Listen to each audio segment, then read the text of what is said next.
അസ്സലാമു അലൈക്കും വറഹ്മത്തുള്ളാഹി തആല വബറകാതുഹു. വലൈക്കും അസ്സലാം. അഊദു ബില്ലാഹി മിനശ് ശൈത്വാനിർ റജീം.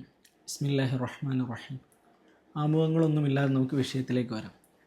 1400 വർഷങ്ങൾക്ക് മുമ്പ് മദീനയിൽ രൂപം കൊണ്ടൊരു രേഖ. ഇന്നും മതസ്വാതന്ത്ര്യം, രാഷ്ട്രീയം, സാമൂഹിക സഹവർത്തിത്വം ഇതെല്ലാം പരാമർശിക്കപ്പെടുമ്പോൾ വീണ്ടും വീണ്ടും ചർച്ചയാക്കപ്പെടുന്ന ഒരു രേഖ. അതാണ് മദീന ചാർട്ടർ. മദീന ചാർട്ടറിൻ്റെ പ്രസക്തിയെയും അതിൻ്റെ വിശകലനങ്ങളെയും കുറിച്ച് നമുക്ക് സംസാരിക്കാം. ആദ്യം തന്നെ ഒരു അടിസ്ഥാന ചോദ്യം. പലരും മദീന ചാർട്ടർ എന്ന് കേട്ടിട്ടുണ്ടാവും, പക്ഷേ അതിലടങ്ങിയിരിക്കുന്ന കോണ്ടൻറ്റുകൾ എന്താണെന്നുള്ളതും അതിലടങ്ങിയിരിക്കുന്ന വിഷയങ്ങൾ എന്താണെന്നുള്ളതും നമുക്ക് ആദ്യം ചർച്ച ചെയ്യാൻ തോന്നുന്നുണ്ട്.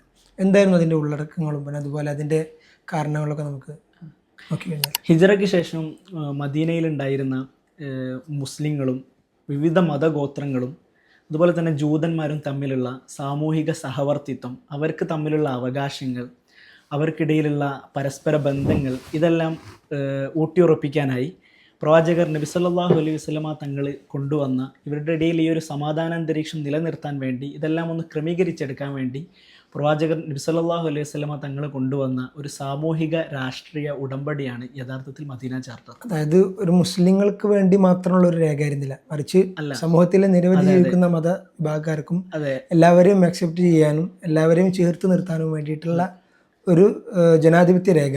എല്ലാവരെയും ഉൾക്കൊള്ളുന്ന, എല്ലാ മനുഷ്യരെയും തുല്യരായി കാണാൻ വേണ്ടി, എല്ലാവരും പരസ്പരം സമാധാനത്തിലും സന്തോഷത്തിലും ജീവിക്കാൻ വേണ്ടി പ്രവാചകർ കൊണ്ടുവന്ന അതിപ്രധാനമായൊരു സംഭവമാണ് മദീന ചാർട്ടർ എന്ന് പറയുന്നത്.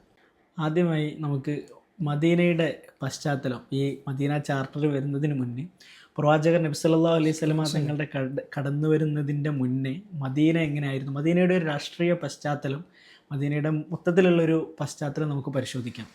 മദീന ശൂന്യമായിരുന്നു. അതായത് രാഷ്ട്രീയമോ നിയമനിർമ്മാണമോ അതിൻ്റെ വ്യവസ്ഥകളോ ഇതൊന്നും ഇല്ലാത്തൊരു നാടായിരുന്നു മദീന.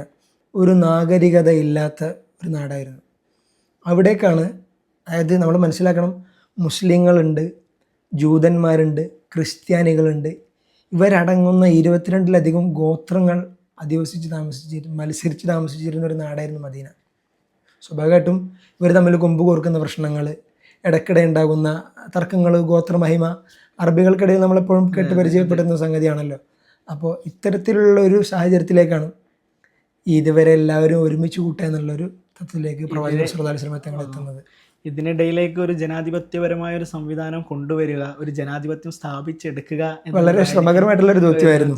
ഇത്രയും മതവിഭാഗങ്ങൾ ഉണ്ടായിരിക്കെ, ഗോത്രവിഭാഗങ്ങൾ ഉണ്ടായിരിക്കെ, ഇവരെല്ലാം മത്സരിച്ചുകൊണ്ട് ഗോത്രത്തിന്റെ മഹിമ പറഞ്ഞുകൊണ്ട് മത്സരിച്ചുകൊണ്ടിരിക്കുന്ന സമയത്ത് ഇതിനെ ഒരു യൂണിറ്റി, അതിന് മദീന ചാർട്ടറിന്റെ ഒന്നാം ഖണ്ഡിക തന്നെ അതാണല്ലോ പറയുന്നത്. ഒന്നാം ഖണ്ഡികയിൽ എന്താണ്?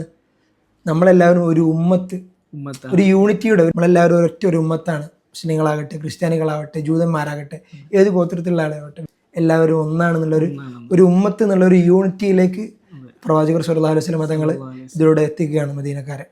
നമ്മൾ ഇന്ന് കാണുന്ന രൂപത്തിലുള്ള ഒരു വെൽ ഓർഗനൈസ്ഡ് സിറ്റി ഒന്നും ആയിരുന്നില്ല അന്ന് മദീന.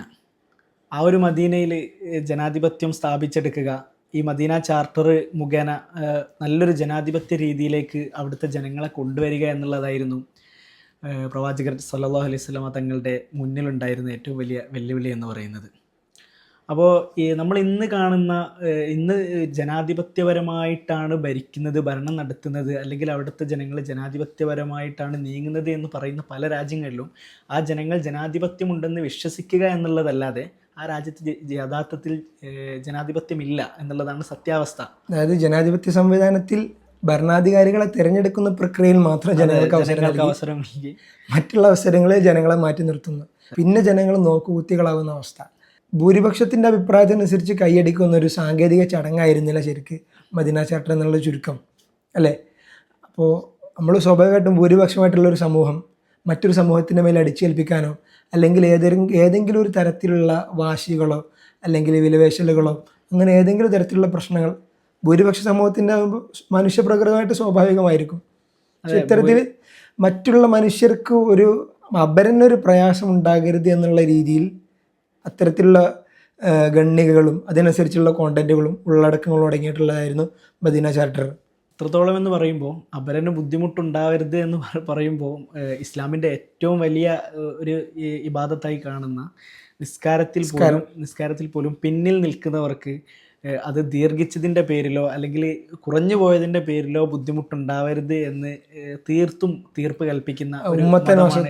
അതെ, ഒരു തീർപ്പ് കൽപ്പിക്കുന്ന മതമാണ് ഇസ്ലാം. എല്ലാത്തിനും ഒരു മിതത്വം പാലിക്കുക എന്നുള്ളതാണ് ഇസ്ലാം മുന്നോട്ട് വെക്കുന്ന ഒരു വലിയ ആശയം എന്നുള്ളത്. അപരന് ഒരു ബുദ്ധിമുട്ടുണ്ടാവില്ല. അത് തങ്ങളുടെ ഇബാദത്ത് കൊണ്ടാണെങ്കിൽ അത് മറ്റു മതസ്ഥരിലേക്കും എത്തുമ്പോൾ അങ്ങനെ തന്നെയാണ്. അതാണല്ലോ മദീന ചാർട്ടറിൻ്റെ 17ാം ഖണ്ഡികയിൽ പറയുന്നത്, നിങ്ങൾ ജൂതന്മാരുടെ അനീതി കാണിക്കരുത്, അവരുടെ അഭിമാനത്തിന് നിങ്ങൾ ക്ഷതമേൽപ്പിക്കരുത്. അതായത് ഇവരെല്ലാവരും മനുഷ്യരാണ്.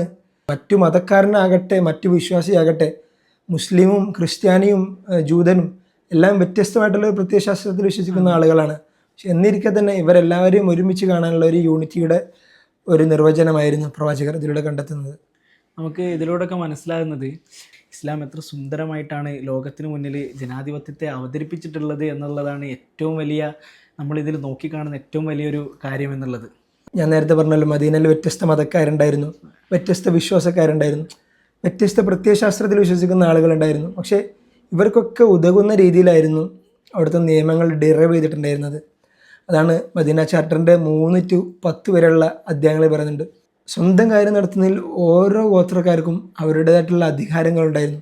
അതിൽ ഗവൺമെൻറ്റിനോ അല്ലെങ്കിൽ അധികാര ബോഡിക്കോ ഇടപെടാനുള്ള യാതൊരു അവകാശവുമില്ലായിരുന്നു. ഇത്തരത്തിൽ ഓരോരുത്തർക്കും അവരവരുടേതായിട്ടുള്ള അവകാശങ്ങൾ വകവെച്ച് കൊടുക്കുക എന്നുള്ളതായിരുന്നു പ്രവാചകൻ. അവകാശങ്ങൾ ഒരിക്കലും പിന്നെ മറ്റുള്ളവൻ്റെ സന്തോഷത്തെയും മറ്റുള്ളവൻ്റെ താല്പര്യങ്ങളെയും ഹനിക്കുന്നതാകരുത് എന്നുള്ള നിർബന്ധം കൂടി പ്രവാചകർക്ക് ഉണ്ടായിരുന്നു. മതക്കാരുടെയോ അല്ലെങ്കിൽ ഗോത്രങ്ങളുടെയോ ഒന്നും ഒരവകാശങ്ങൾ പോലും നിഷേധിക്കപ്പെട്ടിട്ടില്ല എന്നുള്ളത് പ്രധാനമാണ് അവിടെ. അതാണല്ലോ പ്രവാചകർ സല്ലല്ലാഹു അലൈഹി വസല്ലമ തങ്ങൾ ലോകർക്ക് മുന്നിൽ ഒരു വലിയ സ്റ്റാൻഡിങ് കൊടുക്കുന്നത്. ഒരു മുസ്ലിം രാജ്യത്തിന് കീഴിൽ സ്വസ്ഥമായി ജീവിക്കുന്ന ഒരു അമുസ്ലിമായ വ്യക്തിയെ ആക്രമിക്കുകയോ അല്ലെങ്കിൽ അദ്ദേഹത്തിൻ്റെതായ അവകാശങ്ങൾ നിഷേധിക്കുകയോ അല്ലെങ്കിൽ അദ്ദേഹത്തിന് താങ്ങാവുന്ന ഇതിൽ അമുസ്ലിമായ വ്യക്തിക്ക് താങ്ങാവുന്നതിൽ കൂടുതൽ ഭാരം ചുമപ്പിക്കുകയോ അല്ലെങ്കിൽ അയാളിൽ നിന്ന് അയാളുടേതായ സമ്പത്തിൽ നിന്ന് വല്ലതും തട്ടിയെടുക്കുകയോ ചെയ്താൽ അന്ത്യദിനത്തിൽ അയാൾക്കെതിരെ ഞാൻ നിലകൊള്ളുക തന്നെ ചെയ്യുമെന്ന ഒരു വലിയ പ്രഖ്യാപനം ഈ ലോകർക്ക് മുന്നിൽ പ്രവാചകർ സല്ലല്ലാഹു അലൈഹി വസല്ലമ തങ്ങൾ നടത്തിയിട്ടുണ്ട്. അപ്പോൾ ന്യൂനപക്ഷ ഭൂരിപക്ഷ വ്യത്യാസമില്ലാതെ എല്ലാവർക്കും അവരവരുടേതായിട്ടുള്ള അവകാശങ്ങളും ഇഷ്ടങ്ങളും വകവെച്ച് കൊടുക്കുക എന്നുള്ളതായിരുന്നു ജനാധിപത്യത്തിൻ്റെ സൗന്ദര്യം എന്ന് പറയുന്നത്. അത് ബ്രിട്ടീഷ് പൊളിറ്റീഷ്യനായിട്ടുള്ള ബെർണാഡ് ഗ്രിക്ക് തൻ്റെ ഇൻ ഡിഫെൻസ് ഓഫ് പൊളിറ്റിക്സ് 1962 പ്രസിദ്ധീകരിച്ച പുസ്തകമാണ്. അതിൽ അദ്ദേഹം പറയുന്നുണ്ട്, രാഷ്ട്രീയം എന്നത് എതിരാളികളെ തോൽപ്പിക്കുന്ന പ്രക്രിയയിലെന്നും മറിച്ച് വ്യത്യസ്ത താല്പര്യങ്ങളും അഭിപ്രായങ്ങളും ഉള്ള ആളുകൾ സംവാദത്തിലൂടെയും ഒത്തുതീർപ്പുകളിലൂടെയും ഒരുമിച്ച് ജീവിക്കാനുള്ള ഒരു സംവിധാനമാണ് എന്നുള്ള അദ്ദേഹം പറയുന്നുണ്ട്. ഈ ഒരു ആശയത്തിലേക്കാണ് എം.എൻ. റോയ് അദ്ദേഹത്തിൻ്റെ the historical rule of Islam എന്ന പുസ്തകത്തിൽ അദ്ദേഹം പറയുന്നുണ്ട്, മുത്തുനബിയുടെ മദീനയാണ് ഏറ്റവും ഉന്നതമായിട്ടുള്ള ജനാധിപത്യ രാജ്യമെന്ന് അദ്ദേഹം പറഞ്ഞു വെക്കുന്നുണ്ട്. ഇതോടെ തീർന്നില്ല, ഇനിയും ഒരുപാട് ആളുകൾ, സ്കോട്ടിഷ് ഹിസ്റ്റോറിയനായിട്ടുള്ള വില്യം മോൺഗോമറി വാട്ട് അദ്ദേഹത്തിൻ്റെ പുസ്തകത്തിൽ പറയുന്നുണ്ട്, മദീന ചാർട്ടർ പ്രവാചകൻ മുഹമ്മദ് നബി സല്ലല്ലാഹു അലൈഹി വസല്ലം തങ്ങൾ രൂപപ്പെടുത്തിയ അത്യന്തം ബുദ്ധിപരവും സംഘടിതവുമായിട്ടുള്ള സാമൂഹിക രാഷ്ട്രീയ സംവിധാനത്തിൻ്റെ തെളിവാണ് എന്ന്. ഇതേപോലെ തന്നെ ചരിത്രത്തെയും രാഷ്ട്രീയത്തെയും പഠിച്ച വിവിധ ചിന്തകരും ഗവേഷകരും മദീന ചാർട്ടറിൻ്റെ സാമൂഹിക രാഷ്ട്രീയ പ്രാധാന്യം എടുത്തു പറയുന്നുണ്ട്. ചുരുക്കത്തിൽ പറഞ്ഞാൽ മദീന ചാർട്ടർ ഒരു ചരിത്രരേഖ മാത്രമല്ല, വ്യത്യസ്ത വിശ്വാസങ്ങളും ഗോത്രങ്ങളും ഒരേ സമൂഹത്തിൽ നീതിയോടെയും ഉത്തരവാദിത്തോടെയും ജീവിക്കാനുള്ള ഒരു സാമൂഹിക കരാറായിരുന്നു. അതുകൊണ്ടാണല്ലോ നൂറ്റാണ്ടുകൾ പിന്നിട്ടിട്ടും ഇത് ഇന്നും ചരിത്രത്തിലും രാഷ്ട്രീയ പഠനങ്ങളിലും ചർച്ച ചെയ്യപ്പെടുന്നത്. അങ്ങനെ പ്രവാചകർ നബി സല്ലല്ലാഹു അലൈഹി വസല്ലമ തങ്ങളുടെ മദീന ചാർട്ടറിനെ കുറിച്ചുള്ള നമ്മുടെ ഈ ചെറിയ ചർച്ച നമ്മളിവിടെ അവസാനിപ്പിക്കുകയാണ്. കേട്ടിരുന്നവർക്ക് നന്ദി. വീണ്ടും കാണാം. അസ്സലാമു അലൈക്കും.